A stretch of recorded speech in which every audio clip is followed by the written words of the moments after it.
And it was also Heraclitus, the all flows guy, who said, all is war, all is war. And what he meant was everything occurs in the presence of its opposite, and out of that there is generated the friction, the heat, and the light that all comes together in an indissoluble package as part of life. So what I want to talk to you about tonight, and how it relates to unfolding the stone, is the notion of alchemy of all things. Alchemy, as I'm sure many of you know, is really the secret tradition of the redemption of spirit from matter. The central conception of alchemy is the conception of the philosopher's stone. What is it? It's the universal panacea at the end of time. It's something that the human mind senses in itself and related to, invoked, worshipped over centuries before the slow rise of the patriarchy and rationalism and materialism turned it into a myth, a fairy tale. It is not a myth or a fairy tale. It is the burning primary reality that lies behind the dross of appearances.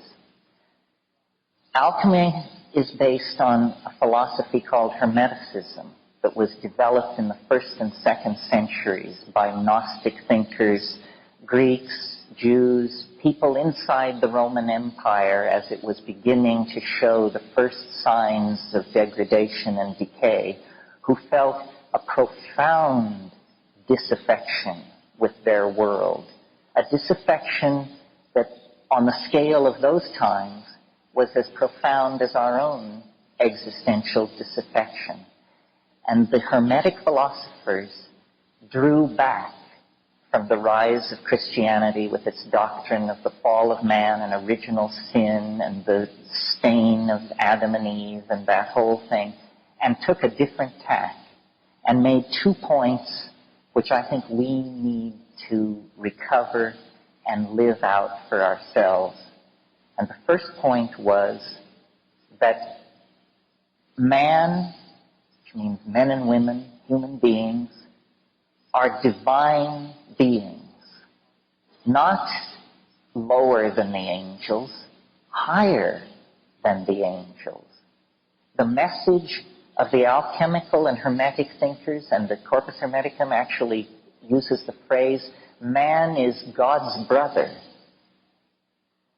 We have no idea what it would mean in our own lives if we could throw off the notion of ourselves as fallen beings.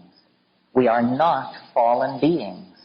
When you take into your life the gnosis of the light-filled vegetables, the psychedelic plants that have stabilized the sane societies of this world for millennia, the first message that comes to you is you are a divine being.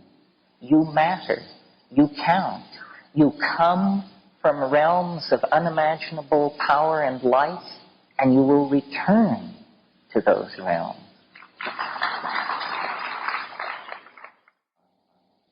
And they had a novel answer for how this could be done. It can be done through magic, a word not often enough heard in the present world. The overcoming of fate is achieved through magic, and then the stellar machinery becomes not an invasive force into one's life, but an empowering force. Now, some of us may believe in astrology and some of us may not. We are all strongly influenced by the notion of fate, of our powerlessness in an existential world. Jean-Paul Sartre said, nature is mute. The challenge then is to not drop the ball, is to know this and to act on it and to slough off all the leeches and backhandlers and weasels and crypto-fascists who want to deny that and turn man into a machine for their own purposes. Alchemy has always perceived this and has delineated stages in the transformational process. And these stages are worth talking about, not in the details, but in the two bipolar states which define this. They used a bastard Latin, and they called them the nigredo and the albedo. The nigredo is the precondition for transformation.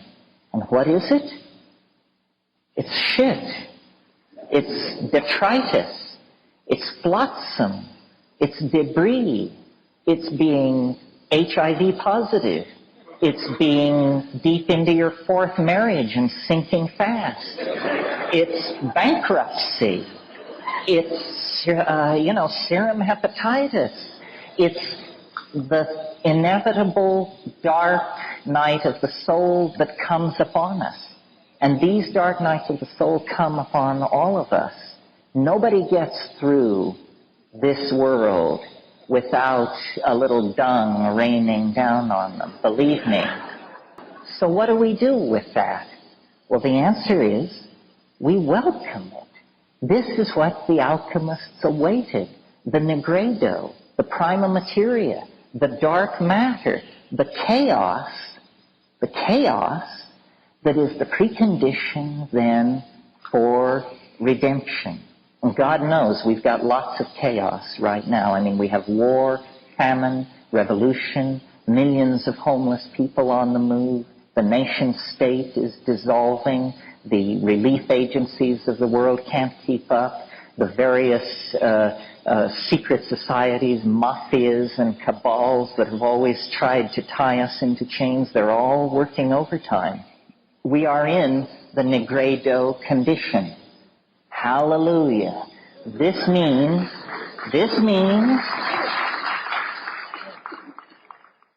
you see, these alchemists existed in a philosophically more naive, we quote, more naive world than we do. So they actually projected onto the processes of matter their own interior psychic condition. So they did work with matter and fire and furnaces and retorts. And what they would do is they would take the prima materia, lead or excrement or something else, and then they would heat it and turn it to ash, and then calcinate the ash or pour solvents through the ash and get an extract, and then heat that and sublimate it.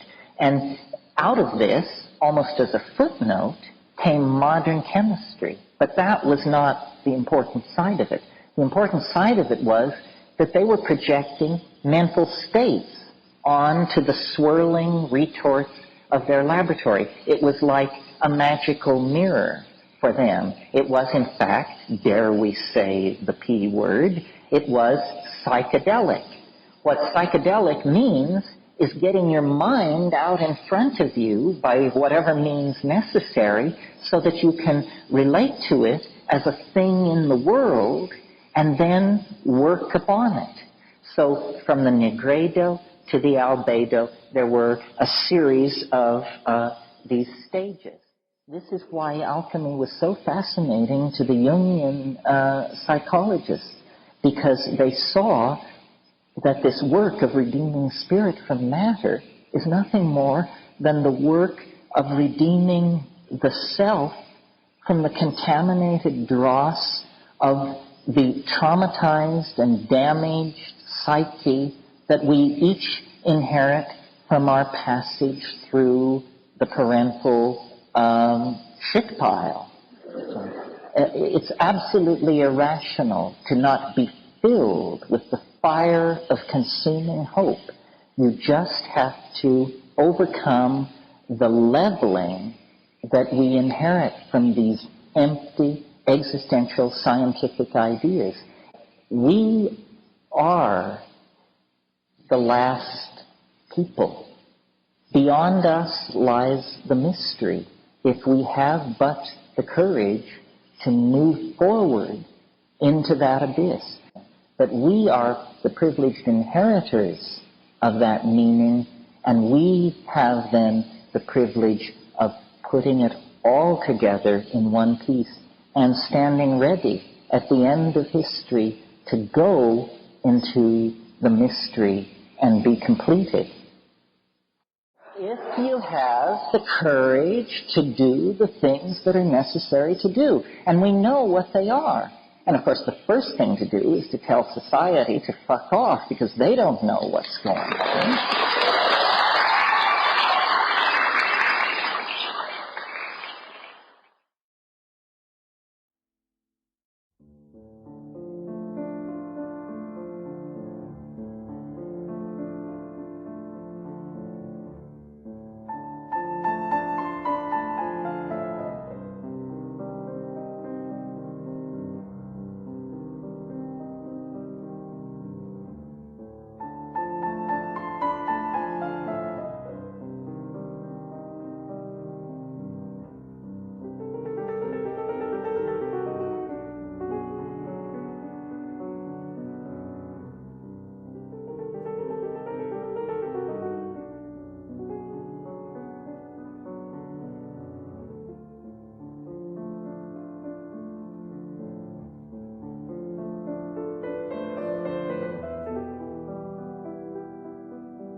I've had experiences like in the Amazon taking mushrooms basically taking mushrooms, where it would seem that I could see at all times, almost out of the corner of my eye, I could see the whole planet, like a whole Earth decal.